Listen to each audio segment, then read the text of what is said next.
गरीब लड़के ने बचाई अमीर लड़की की जान। फिर दोनों की किस्मत बदल गई। शाम का वक्त था। आसमान में हल्का नारंगी रंग फैला हुआ था। बारिश अभी अभी रुकी थी और सड़क किनारे पानी की छोटी छोटी बूंदें चमक रही थीं। गांव और शहर को जोड़ने वाले पुराने पुल पर हवा तेज चल रही थी। लोग जल्दी जल्दी अपने घरों की तरफ जा रहे थे। उसी रास्ते पर एक लड़का साइकिल से लौट रहा था। उसका नाम था महेश। साधारण कपड़े, थका हुआ चेहरा, लेकिन आंखों में मेहनत और सपनों की चमक। वह दिन भर गोदाम में काम करता था। घर की जिम्मेदारियां छोटी उम्र से ही उसके कंधों पर थीं। पिता बीमार रहते थे और मां सिलाई करके घर चलाने में मदद करती थीं। महेश हमेशा सोचता था कि एक दिन वह अपना बड़ा बिजनेस शुरू करेगा ताकि उसके माता पिता को कभी तकलीफ न हो। लेकिन फिलहाल उसकी जिंदगी मेहनत और संघर्ष से भरी थी। उस शाम जब वह पुल के पास पहुंचा तो उसकी नजर रेलिंग पर खड़ी एक लड़की पर पड़ी। लड़की रो रही थी। उसके बाल हवा में उड़ रहे थे और चेहरा आंसुओं से भीगा हुआ था। महेश को कुछ अजीब लगा। उसने साइकिल रोकी। सुनिए, आप ठीक हैं? उसने दूर से आवाज दी। लड़की ने कोई जवाब नहीं दिया। वह बस नीचे बहती नदी को देखती रही। महेश थोड़ा आगे बढ़ा। तभी अचानक लड़की रेलिंग पर चढ़ने लगी। अरे, रुको! महेश जोर से चिल्लाया, लेकिन तब तक लड़की कूदने की कोशिश कर चुकी थी। महेश दौड़कर गया और समय रहते उसका हाथ पकड़ लिया। दोनों पुल के किनारे गिर पड़े। लड़की जोर जोर से रोने लगी।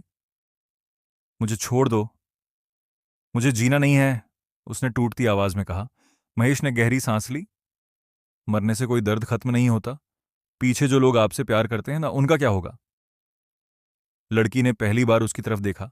उसकी आंखों में दर्द, गुस्सा और टूटन सब था। जिस इंसान के लिए जी रही थी उसी ने धोखा दे दिया, वह बोली। महेश कुछ देर चुप रहा, फिर धीरे से बोला, एक गलत इंसान के जाने से जिंदगी खत्म नहीं होती। कभी कभी भगवान हमें टूटने देते हैं ताकि हम सही लोगों की कीमत समझ सकें। लड़की बस उसे देखती रही। उसका नाम था जास्मिन। महेश उसे उसके घर छोड़ने गया। रास्ते भर जास्मिन चुप रही। जब वे उसके घर पहुंचे तो महेश की आंखें हैरान रह गईं। बड़ा बंगला, लंबी गाड़ियां, सिक्योरिटी गार्ड, सब कुछ किसी फिल्म जैसा था। दरवाजा खुलते ही जास्मिन की मां दौड़कर बाहर आईं। जास्मिन, तुम ठीक हो? उन्होंने बेटी को गले लगा लिया। तभी जास्मिन ने धीमे से कहा, अगर आज महेश नहीं होता तो मैं शायद जिंदा नहीं होती। पूरा परिवार महेश का शुक्रगुजार हो गया। जास्मिन के पिता बड़े बिजनेसमैन थे। उन्होंने महेश को पैसे देने चाहे, लेकिन उसने विनम्रता से मना कर दिया। मैंने इंसानियत की है, सौदा नहीं, महेश मुस्कुराकर बोला। उस दिन के बाद जास्मिन के मन में महेश के लिए इज्जत पैदा हो गई। कुछ दिनों बाद जास्मिन ने महेश को फोन किया। कॉफी पीने चलोगे? दोस्त की तरह। महेश पहले हिचकिचाया, लेकिन फिर मान गया। धीरे धीरे दोनों मिलने लगे। कभी नदी किनारे बैठते, कभी छोटी सी चाय की दुकान पर बातें करते। जास्मिन को महेश की सादगी बहुत पसंद आने लगी। वह पहली बार किसी ऐसे इंसान से मिली थी जो उसके पैसे नहीं, उसकी मुस्कान की परवाह करता था। महेश भी जास्मिन के साथ खुद को खुश महसूस करता था। जैस्मिन ने फिर से हंसना सीख लिया था। एक दिन जास्मिन ने पूछा, महेश, तुम्हारा सपना क्या है? महेश कुछ देर चुप रहा। अपना बिजनेस शुरू करना चाहता हूं, छोटा सा ही सही, लेकिन खुद का। तो शुरू क्यों नहीं करते? जास्मिन ने पूछा। महेश हल्का हंसा।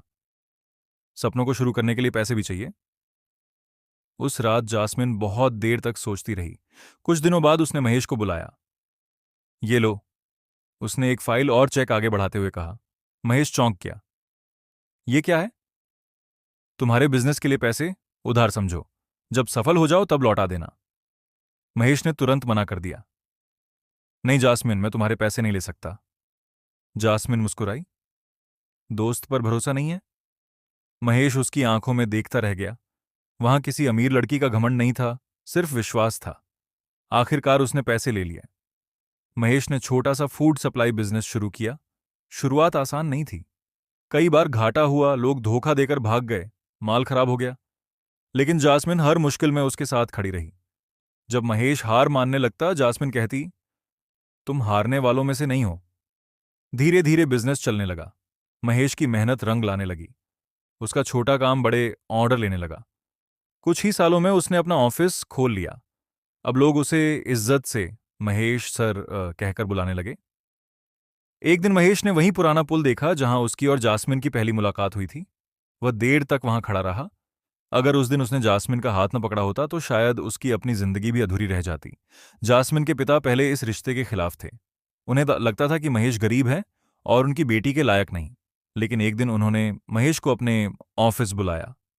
तुमने मेरी बेटी को नई जिंदगी दी, उन्होंने कहा, और आज खुद भी अपनी मेहनत से यहां तक पहुंचे हो। मुझे तुम पर गर्व है। महेश की आंखें भर आईं। कुछ महीनों बाद महेश ने जास्मिन को उसी पुल पर बुलाया। शाम का वही मौसम था। हवा वैसी ही चल रही थी। महेश घुटनों पर बैठ गया और जेब से अंगूठी निकालकर बोला, उस दिन मैंने तुम्हारा हाथ मरने से रोकने के लिए पकड़ा था।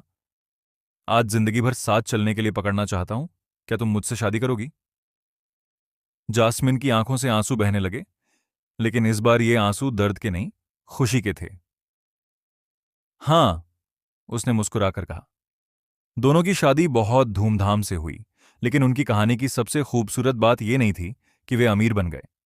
सबसे खूबसूरत बात यह थी कि उन्होंने एक दूसरे को टूटने से बचाया। महेश ने जास्मिन को जीना सिखाया और जास्मिन ने महेश को अपने सपनों पर भरोसा करना सिखाया। शादी के बाद भी दोनों बहुत सरल जिंदगी जीते थे। महेश कभी अपने पुराने दिन नहीं भूला। वह अक्सर गरीब बच्चों की मदद करता, छोटे व्यापारियों को काम देता। एक दिन जास्मिन ने पूछा, तुम इतना सब क्यों करते हो? महेश मुस्कुराया, क्योंकि मैंने गरीबी देखी है और मैं चाहता हूं कि किसी का सपना सिर्फ पैसों की वजह से अधूरा न रहे। जास्मिन उसे प्यार से देखने लगी। कुछ साल बाद उन्होंने एक बड़ा कंपनी ऑफिस खोला। उद्घाटन के दिन मीडिया वाले महेश से पूछने लगे, आपकी सफलता का राज क्या है? महेश ने स्टेज से नीचे बैठी जास्मिन की तरफ देखा और कहा, जब पूरी दुनिया आपको कमजोर समझे, तब अगर एक इंसान भी आप पर भरोसा करे, वही आपकी सबसे बड़ी ताकत बन जाता है। जास्मिन की आंखें नम हो गईं। रात को दोनों अपने घर की बालकनी में बैठे थे। हल्की बारिश हो रही थी। जास्मिन बोली, अगर उस दिन तुम पुल पर नहीं आते तो? महेश हल्का मुस्कुराया, तो शायद मेरी जिंदगी की सबसे खूबसूरत कहानी शुरू ही नहीं होती। दोनों हंस पड़े। नीचे शहर की रोशनियां चमक रही थीं, ऊपर आसमान में चांद था और उनके दिलों में सुकून। कभी कभी जिंदगी हमें सबसे अंधेरे मोड़ पर सही इंसान से मिलाती है और वही इंसान हमारी पूरी दुनिया बदल देता है।